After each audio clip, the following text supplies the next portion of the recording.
우리 교재 94, 93, 요한일서 4장, 5장 앞부분에 적그리스도와 관련된 설명이 나왔었죠. 적그리스도 정체를 통해서 대적자의 출현이 하나님께서 살아 계신 증거이고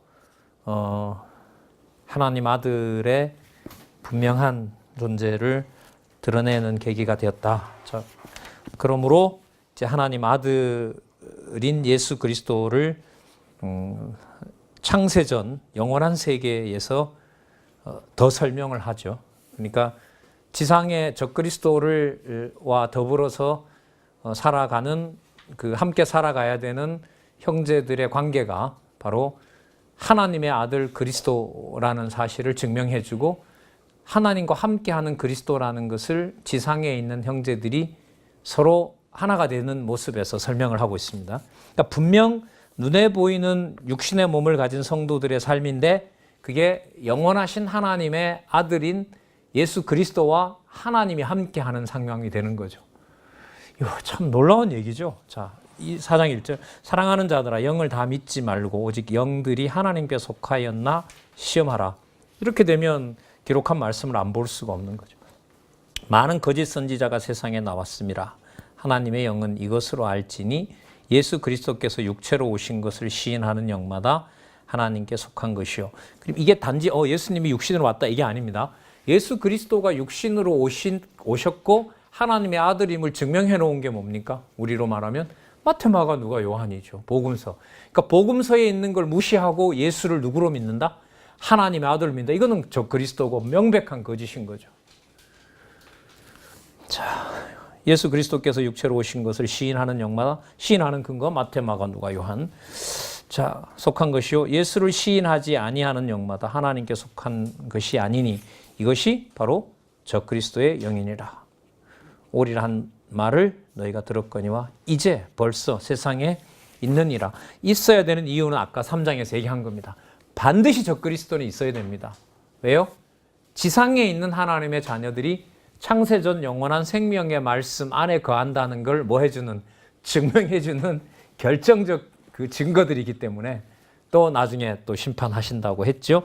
4절 자녀들아 너희는 하나님께 속하였고 저희를 이기었나니 자 과거형으로 완료형으로 쓰고 있습니다.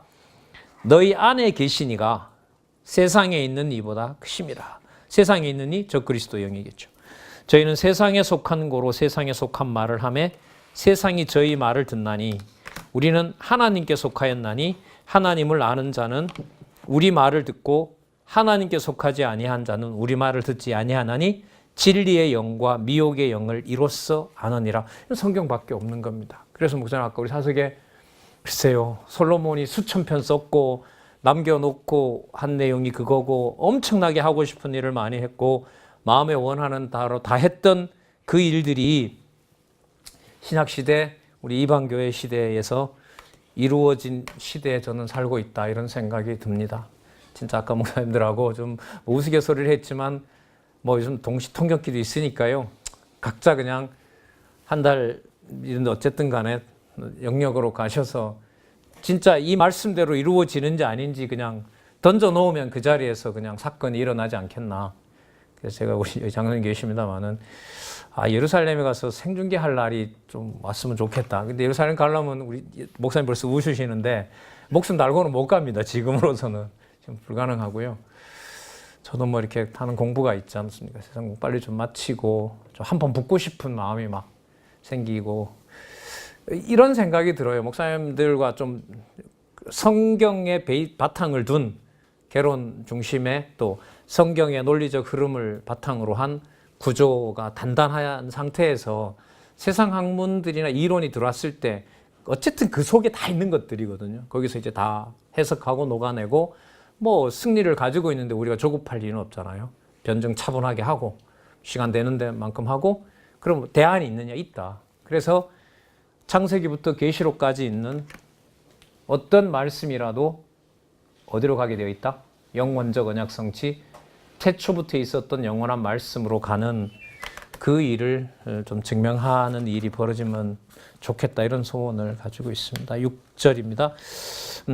읽었죠? 그리고 하나님께로서 난 자는 그 말씀을 듣고 자기 혼자 지식을 쌓게 되어 있지 않고 반드시 형제를 사랑하게 되어 있다.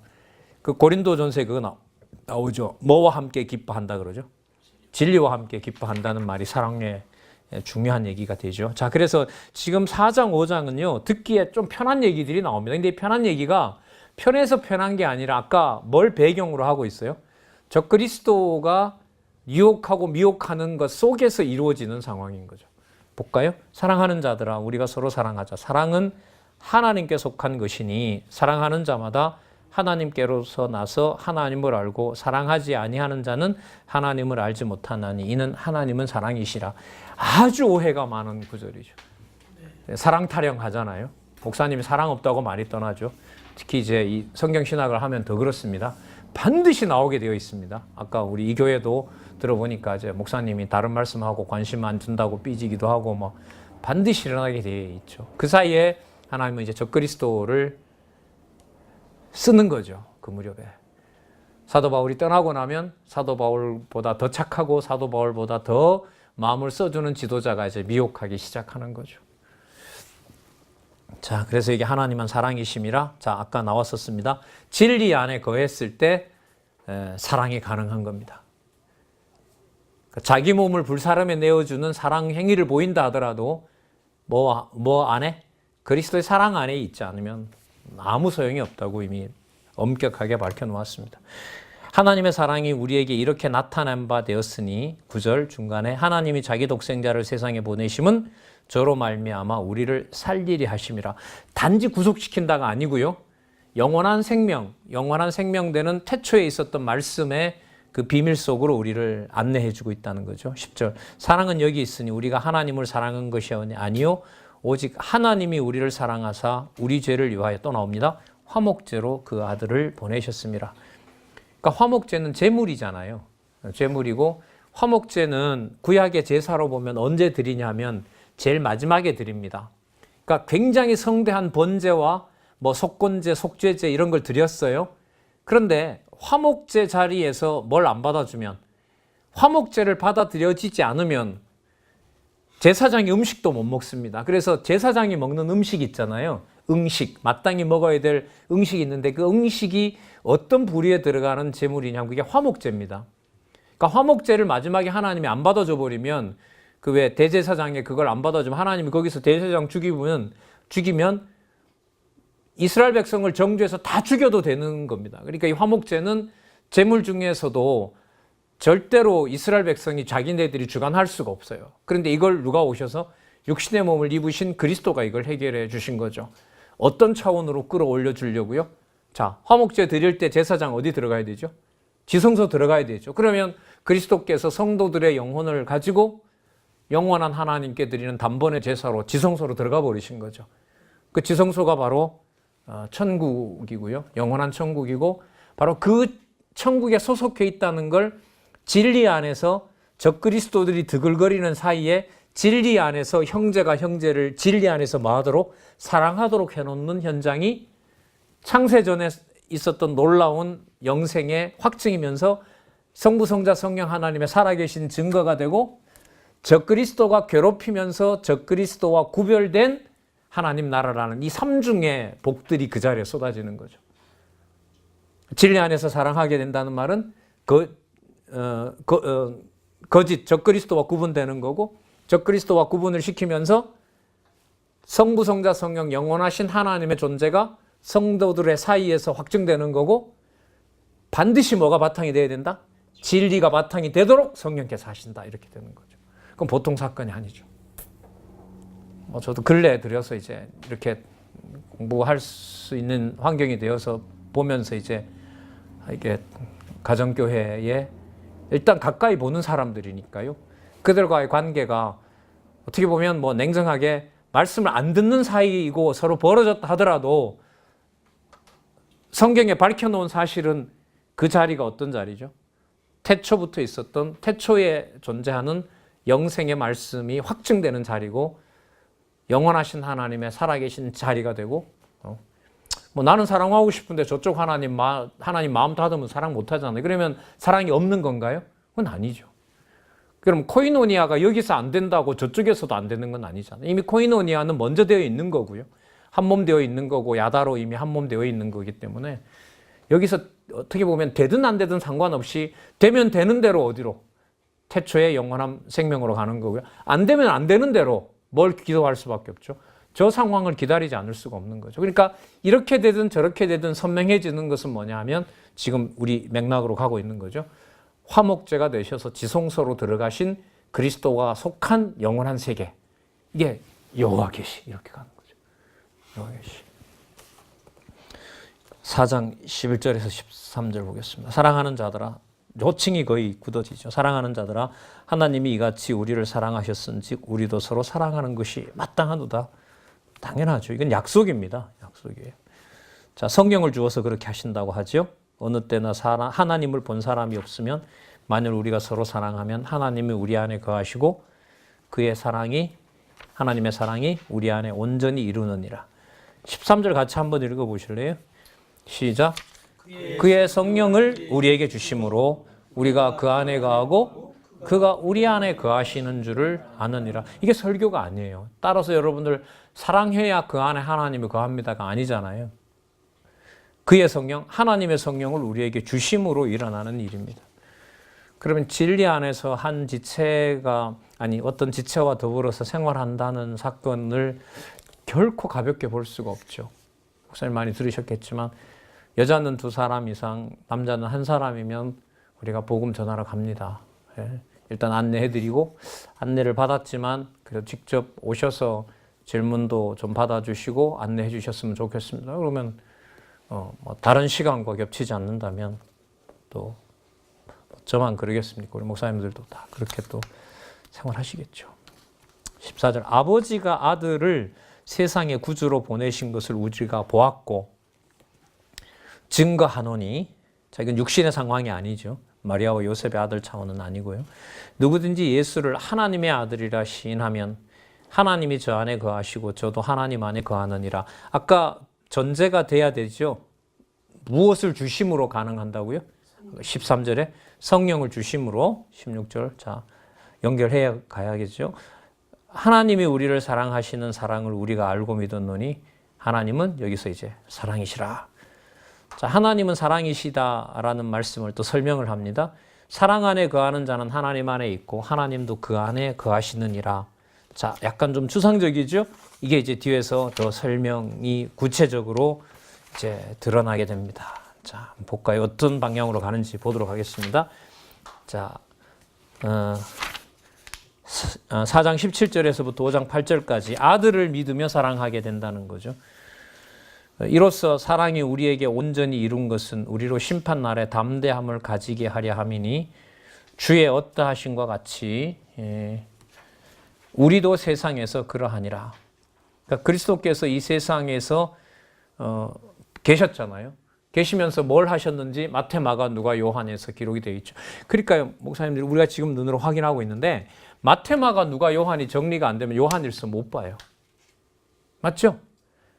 자, 요한일서에 예수님 얘기 나오잖아요. 그럼 그 예수님이 어떤 분인지를 어디에서 직임으로, 신분으로, 사역으로, 본성으로 요 순서대로 그대로 따라와야 된단 말이죠.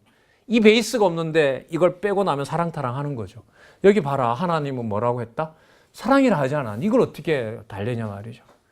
큰일 나는 거, 진짜 큰일 나는 거죠. 그래서 우리가 성경 강론, 아까 우리 사도행전에 보면 사도 바울이 강론했다는 말씀이 나온다고 아까 백 목사님 그러셨는데 점점 이 설교라는 말에 서로 이렇게 몸서리를 치는 거죠. 아, 내가 이렇게 진짜 이게 진짜 뭐 하니까 뭐 하다고. 아, 이 진짜 감사하구나. 그래 아까 또 말씀드렸잖아요. 성경은 많이 알아도 결국 끝에 가서는 성도님들이 기도하십시오. 그래야 하나님 그 성경 본문을 그렇게끔 깔아놓고도 끝에 가서 사람이 해야 된다라고 했던 것이 딱 깨달아지니까 일본에 계신 목사님처럼 계속 앉아 우시는 거예요. 나올 때마다 엮을 때마다 아유 이렇게 하시더라고요. 마태, 마가, 누가, 요한이 베이스가 된 다음에 사도행전 1장 11절부터 교회 창립에서부터 승리까지 가는데 계시록 가기 직전에 요한 1, 2, 3서는 지금 보는 것처럼 더더욱 복음서에 기초를 둬야 된다. 아까 우리 목사님 그 논문 얘기하셨지만은 제 같으면 이제 그런 연구를 저는 해보고 싶을 것 같아요. 아까 최 목사님이 이제 어느 누가 이제 그 논문 쓰신다고 했는데 요한일서 이해의 근거인 복음서 이해 뭐 이런 식으로 그럼 이제 붙는 거죠. 연결이 되는 거죠. 자, 보겠습니다. 18절 사랑 안에 두려움이 없고 온전한 사랑이 두려움을 내어 쫓나니 두려움에는 형벌이 있음이라.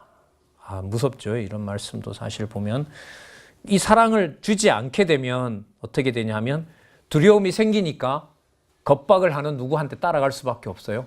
적그리스도에게 따라갈 수 없어요. 그러니까 보통 이렇게 사람을 무너뜨릴 때 뭐 합니까? 회유와 협박을 쓰잖아요. 그렇죠? 협박하거나 이렇게 달콤한 얘기로 끌어들이거나 갈 수밖에 없는 거죠. 두려워하는 자는 사랑 안에서 온전히 이루지 못하였느니라. 목사님들이 이거 이렇게 설명을 해볼게요. 이게 편안한 말씀이 제가 볼 때는 아니에요. 어떤 거냐 하면 그 예수님의 씨 뿌리는 비유에 보면 뿌리자 말자 마귀가 먹는다 그러죠. 두 번째는 뭐냐 하면 그 가시 덩굴이나 이런 것 때문에 자라다가 그냥 못 자란다 그러잖아요. 세 번째가 뭐죠? 갑자기 이게 자연 환경이 아니라 어디로 넘어가요, 이게? 이생의 자랑과 염려와 재리와 염려로 뭐 하게 된다? 무너진다 그러잖아요. 그 무슨 뜻이냐면 말씀을 듣게 됐는데 그 성경에도 보면 하나님과 재물을 겸하여 섬길 수 없는 이라는 말씀 나오지만 그게 세상 염려와 재리가 뭐예요? 이거 믿다가 손해보니까 이렇게 되는 거죠. 그리고 돈 욕심이 나니까 우리 야고보서에서 지나왔잖아요. 세속주의로 교회와 성도를 자기 욕심으로 써먹으려고 하는 게 세속주의잖아요. 거기다 집어넣어버리면 별 수 없어요. 그게 예수님이 이미 약속해 놓은 거거든요. 그럼 그 사이에서 누가 지켜주느냐?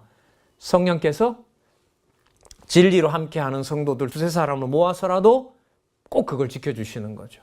그럼 당장 여기 보시면 두려워하는 자는 사랑 안에서 온전히 이루지 못하였느니라. 그러니까 세상 염려 때문에 떠나는 사람들이 많죠. 작년 설 때 그 특집으로 독립운동 영화를 일본에 맞서서 싸웠던 그 독립운동 관련된 영화를 보여주는 거예요. 그래서 제가 그 고향에 계신 아버님하고 같이 보다가 제가 아버지 저 손가락에다 저렇게 손톱 뽑아버리고 막 집어넣으면 아버지 저 성경신학 배신할 것 같은데요. 제가 그랬어요. 그러니까 가만 들으시고 사람이 못하지 뭐. 못하죠. 네. 진짜 이 기독교 역사도 보면은요, 이 변절을 짤을 만들어내는 이 사단의 세력이 얼마나 잔혹하게 했는지 뭐 엄청나게 많습니다, 사실.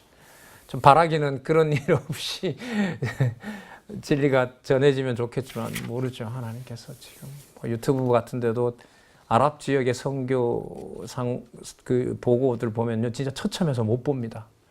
다 모자이크 처리해서 나오고, 뭐 그게 그 장면인지 일치는 못 시키겠지만 기사로 나온 것하고 이렇게 맞는 게 있거든요. 야, 저렇게 보는 앞에서 막 부모를 난자하고 막, 야, 참 좀 충격이잖아요. 꼭 하필 저렇게 이런 게 막 몰라오더라고요. 근데 또 우리 로마서 8장에 보면 있잖아요. 누가 그리스도의 사랑에서 끊으랴. 그 사람이 하는 거는 아니잖아요. 볼게요. 19절. 우리가 사랑함은 그가 먼저 우리를 사랑하셨습니다. 누구든지 하나님을 사랑하노라 하고 그 형제를 미워하면 이는 거짓말하는 자니 보는 바 그 형제를 사랑하지 않은 자가 어찌 보지 못하는 바 하나님을 사랑할 수 있겠느냐. 사랑할 수 없느니라.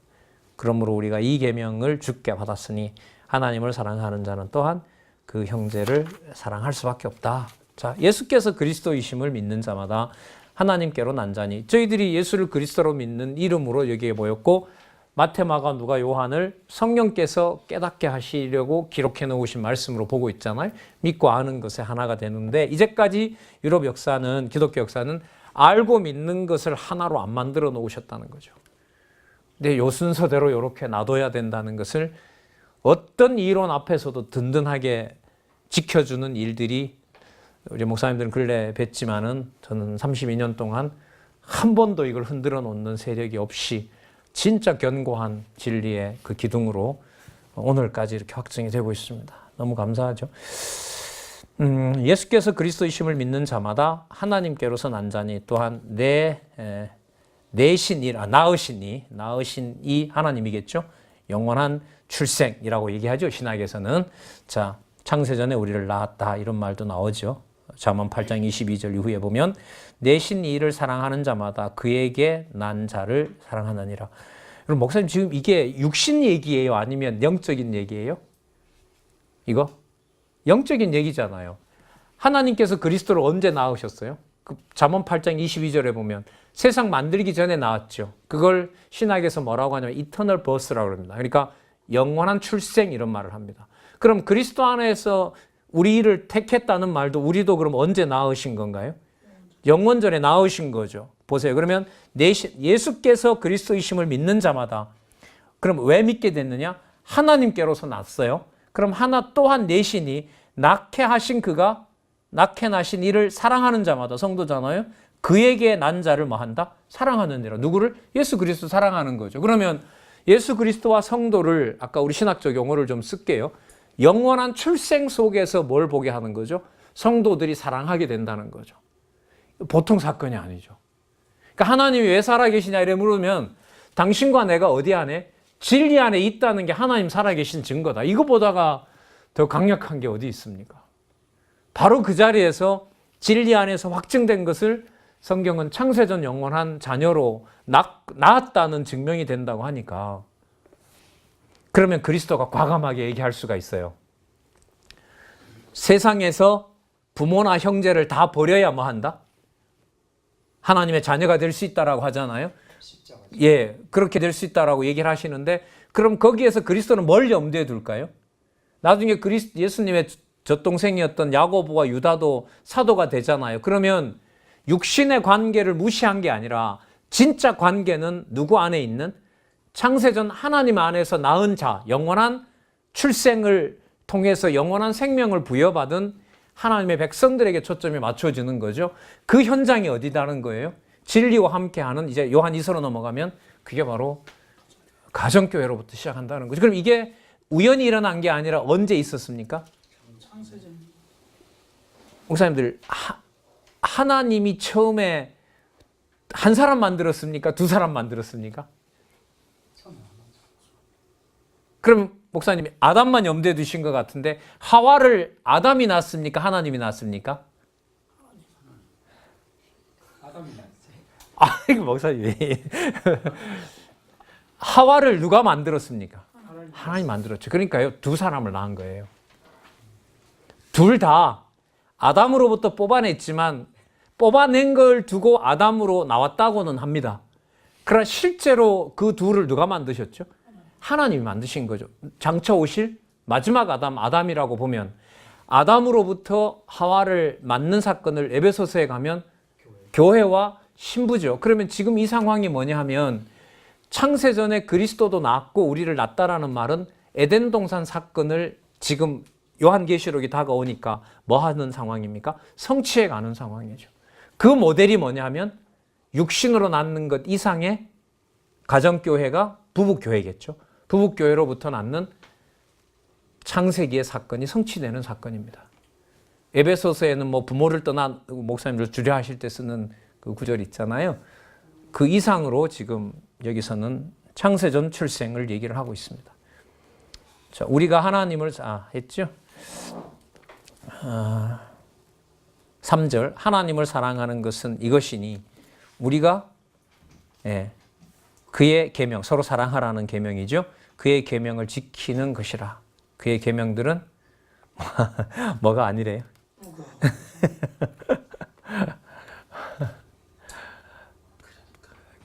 참 예수님도 그런 말씀 하셨죠. 내 멍에는 우리 성 목사님 시골에 계셔서 잘 알지만 멍에치고 소에게 지어주는 멍에가 가부른 멍에가 있습니까? 이 말이 제가 시골에 그걸 봤거든요.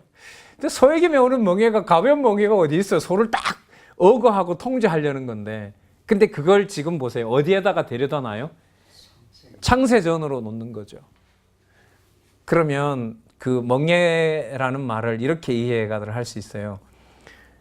표면적으로 보면 소를 주인이 통제하기 위해서 멍에를 메우잖아요. 코도 끼워 넣고 말 안 들으면 콜 잡아 당기면 소가 못 가게 되잖아요. 그러나 뭐로 보면 소를 보호하는 입장에서 보면 뭐가 좋아요? 멍에나 콧뚜레가 좋은 거죠. 그걸 가지고 뭐 할 수 있으니까 위험한 데 가지 않도록 이끌어주는 거니까. 자, 그 계명들은 무거운 것이 아니니라. 왜요? 율법처럼 뭔가를 해야 우리가 뭐가 되는 건 아니에요. 하나님 자녀가 되는 건 아니기 때문에. 그러면 이 짐에서 세상이 가져다 주는 그 무서운 짐에서 아까 두려움도 나왔었잖아요. 그 두려움도 아니고 그게 또 무거운 것도 아니라면 어디예요? 창세전 그리스도 안에 나은 건데 누가 이 하나님의 자녀 되는 권세를 빼앗겠습니까? 자, 그렇다면 세상이 싸움터라 하더라도 그 전쟁터에서 우리가 뭐 할 수가 없다. 고립되거나 또 패배할 수가 없다는 말씀이 그 다음에 나옵니다. 5장 4절에서부터 8절까지 우리 한번 쭉 읽어보실래요? 같이? 자, 시작. 대저 하나님께로서 난 자마다 세상을 이기느니라. 세상을 이긴 이김은 이것이니 우리의 믿음이라. 믿음 설명합니다. 예수께서 하나님의 아들이심을 믿는 자가 아니면 세상을 이기는 자가 누구뇨? 이는 물과 피로 임하신 자니 곧 예수 그리스도시라. 물로만 아니요 물과 피로 임하셨고 증거하는 이는 성령이시니 성령은 진리니라. 증거하는 이가 셋이니 성령과 물과 피라. 또한 이 셋이 합하여 하나이니라. 목사님 킹제임스 버전 8장 뭐라고 번역했다 그랬죠? 이는 하늘에서 증거하시는 세 분이 계시기 때문이라. 곧 아버지와 말씀과 성령이시라. 진짜 이거 너무 차이가 나. 이거 진짜 이거 한쪽은 삼일체하고 요걸 7절 8절 가운데 빼버렸어요. 진짜 원본의 TR은 이게 정확해요. 그게 맞을까요, 목사님? 말씀 보존하고 그 말씀차로 번역할 때 꼭 넣어주세요. 그러니까 아니 목사님 뭐 넣게 되면 넣는 건데 이 번역은 이 흐름으로 보면 감은 오는데 너무 의도가 된 것 같아. 제 느낌에는 해석은 제가 받아들이겠는데 그럼 이제 저는 이제 이 개역 성경으로 제가 성령과 물과 피로 할게요. 그럼 목사님 어쨌든 우리 연구 같이 해 나가는 입장에서 한번 더 문헌도 확인해보고 한번 해보자고요. 일단 맥락은 이건 것 같아요. 일단 말씀을 좀 드려볼게요. 예수께서 하나님의 아들이심을 믿는 자가 아니면 세상을 이기는 자가 누구겠느냐. 그러면 이 부분부터 말씀을 드려볼게요. 세상을 이긴다는 것은 바로 뭐냐 하면 예수께서 하나님의 아들이시고 하나님의 아들로서 예수도 나왔을 뿐만 아니라 앞부분에 나왔죠. 누구도 나왔다? 우리도 나왔다는 게 확인됐죠? 아까 영원한 출생 얘기했잖아요. 자, 그러면 그리스도 안에서 우리도 나왔다는 걸 뭘로 알 수가 있습니까? 그리스도가 아까 세상에 육신의 몸을 입고 뭐로 오신 거죠? 화목제물로 오신 거잖아요. 그럼 화목제물로 오셔서 그럼 여기서 자 일단 여기 나오는 대로요. 물과 피가 무슨 증거죠? 백목사님? 물과 피는? 예수님께서 죽으시면서 흘리신 거죠. 맞죠? 십자가에서 처참하게 죽으신 거거든요. 물과 피를 쏟으시네요. 이건 분명한 사실은 그리스도가 지금 죽으신 걸 말을 한다고. 근데 지금 이 맥락이 좀 어려운 게요. 우리가 예수를 하나님의 아들로 믿는 거잖아요. 그럼 예수를 하나님의 아들로 믿는다는 말은 나도 하나님의 아들로 나았다는 증명을 해줘야 되는데 그걸 하나님은 어떤 방법을 썼다는 거죠? 예수 그리스도께서 뭐를 입고 오시고 육신의 몸을 입고 오셔서 뭐와 뭐를 쏟았어요? 물과 피를 쏟으신 거죠. 그럼 물과 피로 쏟은 것이 나에게 나도 누구 자녀라는 걸 확증해 주는 거라는 거죠. 하나님의 자녀임을 확증해 주는 거고 앞부분에 이걸 무슨 제물이라고 얘기를 했었어요? 그걸 화목 제물이라고 했거든요. 그럼 눈으로 볼 때는 분명히 물과 피를 쏟으신 거잖아요. 근데 여기 한 요소가 있어요. 누가 이 사실을 깨닫게 하지 않으면 알 수가 없어요? 그렇죠. 그러니까 물과 피로 임하셨고 증거하는 이는 누구이시니? 성령이시니 성령은 누구시다? 진리이시다. 그러면 증거하는 이가 셋이니 보세요. 성령께서 이거 막연하잖아요. 그럼 성령께서 뭘 가지고 확증을 해주세요? 그리스도가 흘리신 물과 피로 이 셋이 합하여 또 뭐가 된다? 하나가 된다. 그러면 이렇게 되는 거죠. 예수님이 육신을 입고 흘리신 물과 피가 성령께서 보증하시는 뭐로 보면 화목 제물로 보면 이게 우리들에게 화목 제물이 되어서 우리도 누가 낳은 자가 되는 거죠. 하나님의 자녀가 된다는 걸 여기서 설명을 하고 있습니다. 그래서 일단은 제가 이 강론집 우리 가지고 계시니까요. 일단 이 안내를 드리고요. 아까 우리 송 목사님 얘기한 것은 이건 일단 문헌의 문제인 것 같아요. 사본학의 문제인 것 같고요. 일단은 뭐 이거는 좀 확증을 해나가는 데 있어서는 좀 더 다른 증거 자료들을 가지고 또 어떻든 그런 연구 쪽에 계셨던 목사님이 계시니까 뭐 좀 더 관심을 가지고 좀 더 보도록 하겠습니다. 저도 이제 목사님 만나서 막연하게 있다가 또 그 번역을 저한테 제시해서 저도 고민 중에 있습니다. 자, 이 부분 볼게요. 9059 밑에서 두 번째 줄 바른 성경은 이를 이 셋은 하나 안에서 일치한다라고 하였다. 곧 성령과 물과 피는 자 그다음 볼게요. 하나님의 아들이신 예수님이 그리스도이심을 증거하는 일에 있어서 뭐가 되었다? 하나가 되었다. 그걸 아까 누가 증거했다고 얘기를 하셨죠? 성령. 그렇죠. 거기 보시면 좀 더 읽어볼까요? 물과 피는 예수님이 십자가에서 운명하신 후에 창으로 옆구리를 찔려 흘러나온 물과 피를 본 자가 예수가 그리스도임을 증거했다. 요한복음에 나오고요. 그 다음에 아까 또한 이 셋이 합하여 하나이니라 이렇게 되어 있습니다. 예. 전체를 한번 읽어드릴게요. 예, 한번 읽어보시죠. 하늘에 계시는 세 분과 땅에 있는 세 분을 킹제임스 성경은 이야기하는데 이분은 물과 피로 오신 분이시니 곧 예수 그리스도시라 6절입니다. 물로만 오지 아니하시고 물과 피로 오셨느니라. 정언하시는 이는 성령이십니다. 성령께서 진리이시기 때문이라. 크게 차이가 없습니다. 그 다음에 7절에요. 예. 하늘에 정언하는 세 분이 계시니 곧 아버지와 말씀과 성령님이시라. 또 이 세 분은 하나니라. 뜰이 아완 되어 있거든요. 그리고 땅에 정언하는 셋이 있으니 영과 물과 피라. 또 이 셋은 하나로 일치하는. 그러니까 성부, 성자, 성령 하나님 사건을 물과 성령과 피를 일치시킨 걸로 설명을 하고 있는 거네요. 그리고 아까 삽입된 구절에 한 부분 있었죠, 그죠? 그 8절 앞에 아까 개역에 나오지 않는 부분. 또 이 세 분은 하나이십니다. 그 앞에. 아니 하늘에서. 하늘에 정언하는 세 분이 계시니 그 부분. 말씀과 성령님이시라. 또 이 세 분은 하나이다. 예, 그러니까 거기 보니까 여기는 증거하는 이가 셋인데 킹제임스 버전은 하늘에서 증거하는 이가 셋이니 이렇게 되어 있습니다. 두 번 삼일체가 두 번 나옵니다. 알겠습니다. 여호와 증인은 이게 없어요. 없어요. 근데 어쨌든 이걸 가지고도 강론집으로 충분히 저는 해결한다고 보네요. 저도요. 어쨌든 근데 이제 저게 사본에 더 나와 있다면 성경 신학이 전체적으로 흔들릴 이유는 없어요. 맞죠? 그리고 맥락으로 보면 저도 처음서부터 얘기할 때 계속 삼위 하나님 얘기가 나왔기 때문에 그 맥락을 해왔기 때문에 그 말이 나와도 이 문제는 더 보강도 될 수 있다는 생각은 들어요. 근데 이제 알겠습니다. 여호와 증인한테 신약에 나와 있는 그 여호와 그걸 좀 알려달라 그랬더니 저한테 뭔가를 보냈는데 제가 거기에 열어볼 줄 몰라서. 그러셨어요. 알겠습니다, 목사님. 뭐 이렇게 해서 우리 나중에 우리 성경을 더 정확하게 번역하는 일에 한번 사본에도 관심을 가져주시면 좋겠습니다. 재미있는 7절, 8절은 하나로 묶어야 된다고 생각하네요. 증거하는 이가 셋이 여기가 빠져버린 거예요. 그 빠졌다고 하는데 이제 목사님은 바로 이제 가도 된다는 거죠. 증거하는 이는 성령이니 성령은 진리니라. 증거하는 이가 셋이니 성령과 물과 피라. 또한 이 셋이 합하여 하나가 되었느니라. 7절, 8절이라고 하지 않아도 충분히